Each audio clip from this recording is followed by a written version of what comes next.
2021년 4월 3일 부산 서구 시악산 등산로에서 한 남성이 피를 흘린 채 발견됩니다. 그는 70대의 평범한 시민이었습니다. 등산을 좋아했고 새벽마다 규칙적으로 산을 오르던 사람. 그러나 그날 그는 끝내 집으로 돌아오지 못했습니다. 시신이 발견된 곳은 산 중턱의 체육공원 인근. 사망 원인은 과다출혈. 작고 단단한 흉기에 의한 치명상. 그 어떤 CCTV도 목격자도 단서도 없었습니다. 사건 발생 후 4년이 흘렀지만 그를 죽인 범인은 아직 잡히지 않았습니다. 이것이 부산의 가장 최근 그리고 가장 미스터리한 미제 살인 사건입니다. 사건의 아침 평범했던 등산길. 2021년 4월 3일 토요일. 봄 기운이 막 오르던 시기였습니다. 새벽 5시 무렵 70대 김모 씨는 평소처럼 운동복을 챙겨 입고 집을 나섰습니다. 그는 시악산을 거의 매일 오르던 사람이었습니다. 등산은 그에게 일상이고 습관이었습니다. 하지만 그날 무언가 달랐습니다. 몇 시간 후 다른 등산객이 체육공원 근처에서 쓰러진 김 씨를 발견했습니다. 이미 숨이 멎은 상태였습니다. 신고를 받은 경찰이 현장에 도착했을 때 김 씨의 몸에는 여러 개의 자상이 있었습니다. 그러나 깊지는 않았습니다. 그럼에도 치명적인 부위에 정확히 가해진 상처, 흉기는 발견되지 않았습니다. 경찰은 사건 초기부터 누군가 계획적으로 공격했다는 가능성을 배제하지 않았습니다. 수사의 시작 단서 없는 현장. 사건 현장은 등산로 중턱. 인적이 드문 새벽 시간대였고 주변엔 CCTV가 단 하나도 없었습니다. 피해자가 공격당한 시각은 새벽 5시 반 전후로 추정됐습니다. 범행 직후 비가 내렸습니다. 그 비는 모든 흔적을 씻어갔습니다.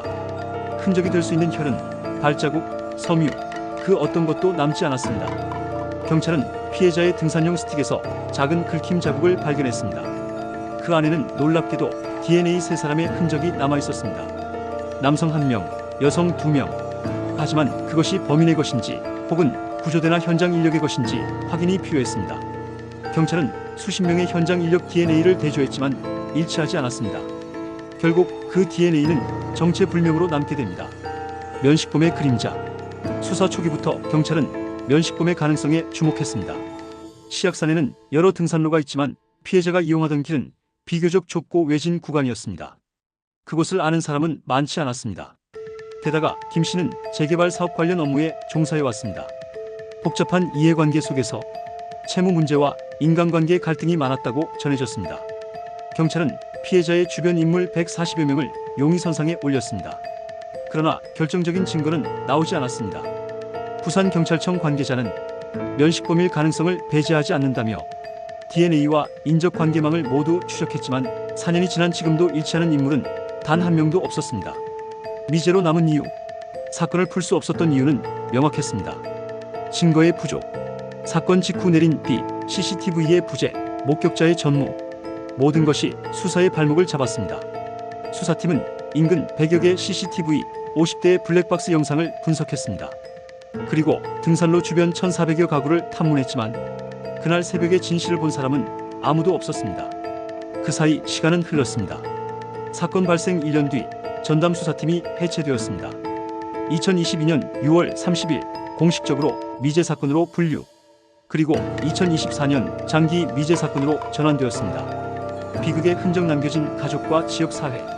피해자의 가족은 지금도 진실을 기다리고 있습니다. 평범했던 일상의 끝이 왜 피로 물들었는지 그 이유를 아무도 모릅니다.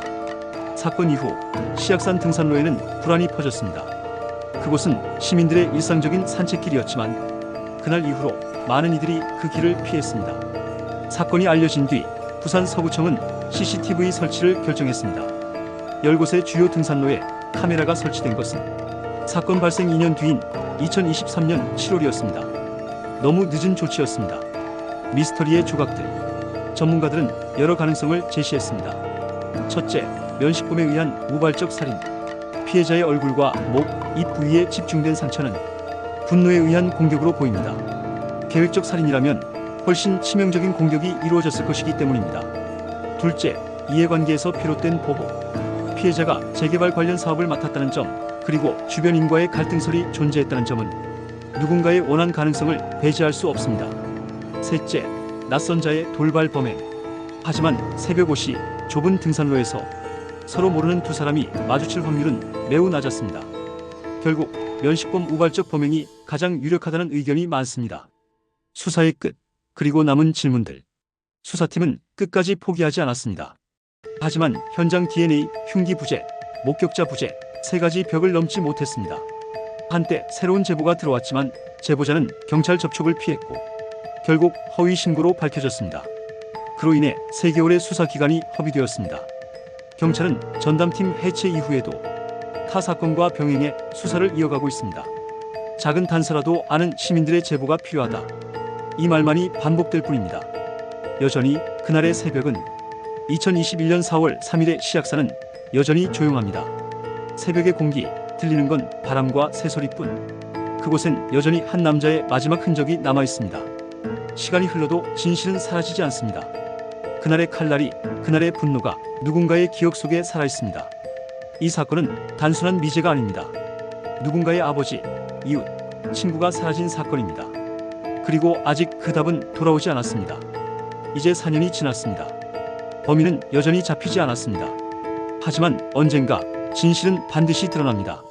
시약산의 새벽을 기억하는 누군가가 있다면 그 한마디 제보가 이 사건의 마지막 퍼즐이 될 수 있습니다. 여러분은 이 미제 사건 어떻게 생각하십니까? 댓글로 여러분의 의견을 남겨주시기 바랍니다. 그리고 잊지 마십시오. 세상이 외면한 진실을 함께 밝혀가기 위해 구독과 좋아요, 알림 설정으로 여러분의 관심이 가장 큰 힘이 됩니다.